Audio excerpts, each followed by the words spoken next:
Hello. Today we are going to learn about how to simplify fractions fully. To simplify fraction fully means when denominator and numerator are expressed as whole numbers with no common factors. But what does it mean to have no common factors? For example, let's have a look at the fraction 3/5. 3 and a fifth don't have any common factors. So we can't simplify them fully. But if you look at 6/8, for example, 6 and 8, both of them are in two-time table. So 2 is a common factor, and that means we can express 6 as a 2 times 3 as a product of 2 and a 3. You can express 8 as a product of 2 and a 4, and here you go. So now we can see that 2 is the common factor. We simplify 2, we cancel them out just like that, and then the whole answer is going to be 3/4. So this is the last form of 6/8 simplified fully. Let's have a look at 16th over 24. The highest common factor of 16 and 24.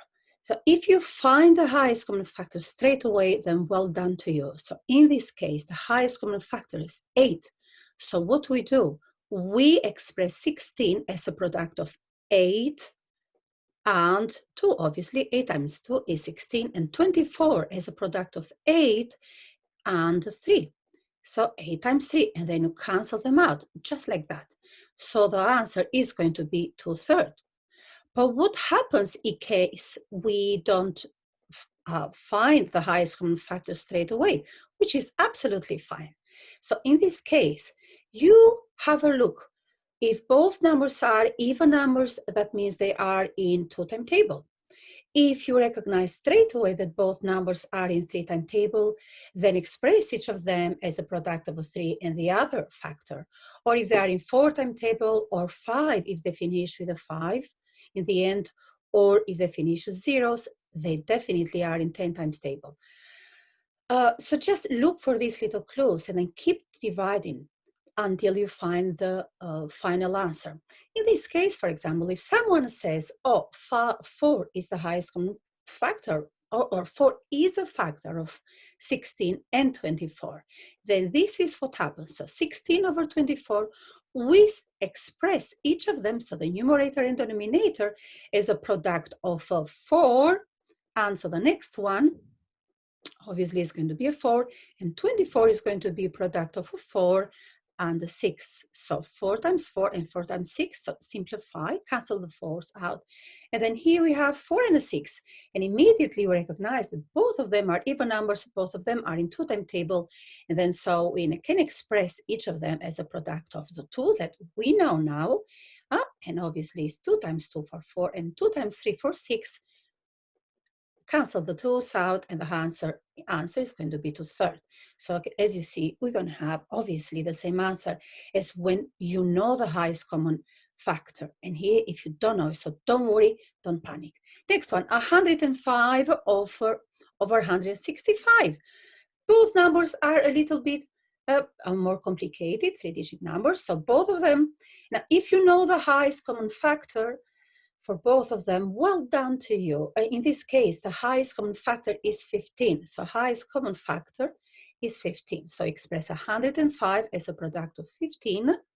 So 15 and a 7. And for 165 is going to be 15 and 11. And then straight away, you cancel the 15s out. Then the final answer is going to be 7 over 11. What if you don't know that 15 is a highest common factor, which it actually does take some time to find out. So 105 over 165, can you see both of them finish with a 5? And then straight away, 105, so express the 105 as a product of 5 and 21. And the next one is going to be 5 and 33.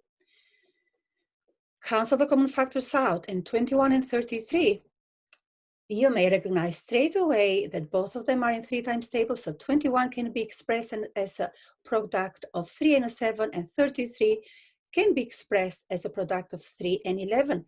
And here you go. You again end up with the same answer, 7 over 11 here, sorry. And so that's the final answer and the right answer, because you can see that none of them have common factor. Now, how do we simplify fractions that have decimals in numerator and denominator? The best thing to do here is to change the decimals into full numbers. So in this case, to change 0.8, 1.6, both of them are tenths. So multiply by 10, both of them. So we do a little times 10, times 10, times 10 next to them. So we are going to have 8 over 16. So by multiplying numerator and denominator by the same number, actually the value of the fraction doesn't change. So this is going to be an equivalent fraction to 0.8 over 1.6.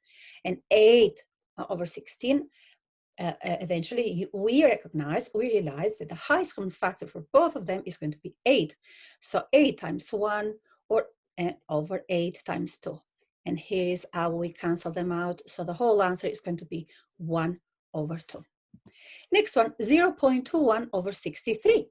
Again, here actually we have only one decimal number, and that is a numerator, and it is 0.1, so it goes up to a hundredth, so tenths, hundredths.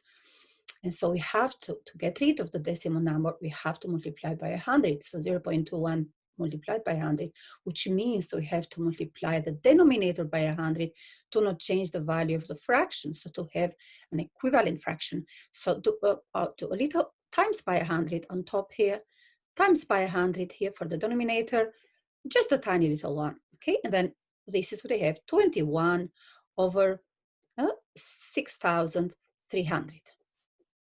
And now, again, 21 and 6,300, it might be hard to find the highest common factor straight away, but you know that 21, 63, actually 21 is the highest common factor for this one. So the first one is going to be 21 times 1, and the second one is going to be 21 times, now 3 21s make 63, 10 21, 30 21s make 630, and 321s would make 6,300. So this is a little strategy to realize how many zeros the 3 would have, because it's sometimes confusing whether multiplied by 30 or 300. So do this a little calculation in your head, and here we go. So both numerator and denominator have 21 as a common factor. We cancel them out, and the whole answer is going to be 1 over 300. So this is when you recognize the highest common factor straight away. If you don't recognize, then 21, 6,300, both of them can be in 3 times table. So then you express 21. So let's write the fraction as it is. We express 21 as a product of a 3 and a 7.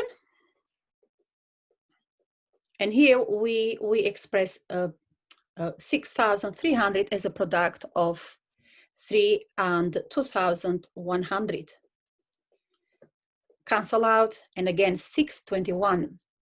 This is the 21, 621, 2,100. So obviously, as 21 is in 7-time table, then 2,100 is going to be in a 7-time table. So this is going to be expressed as 7 times 1 and 7 times 300. And this is now how we find the simplest form of a fraction. So the whole answer is going to be 1 over 300. So here I produced steps for when you can find the highest common factor instantly, and if you can't find the highest common factor instantly. So the first one is write the numerator and denominator as a product. We've done this one of highest common factor and the other factor. Cancel the highest common factors out, and then write the new fully simplified fraction. So, and the last point or step would be to check if that is the real, the final fraction. And if you can't find the highest common factor, I'm saying identify a common factor for numerator and denominator. Watch out for even numbers, or numbers that finish with a 5, or numbers that finish with a 0. Or if you can recognize straight away that both numerator and denominator are, for example, in 7 times table or in 4 times table, then go ahead and express each of them as a product of that number that you can recognize and the other factor. And then obviously keep doing the same thing until you find the final answer. And following those steps that I prepared for you, I have created a little slide here with simplifying the fraction independently. So go ahead, you have 6 different fractions here for you to simplify independently. So well done to you. Well done for watching. I hope you enjoy the lesson, and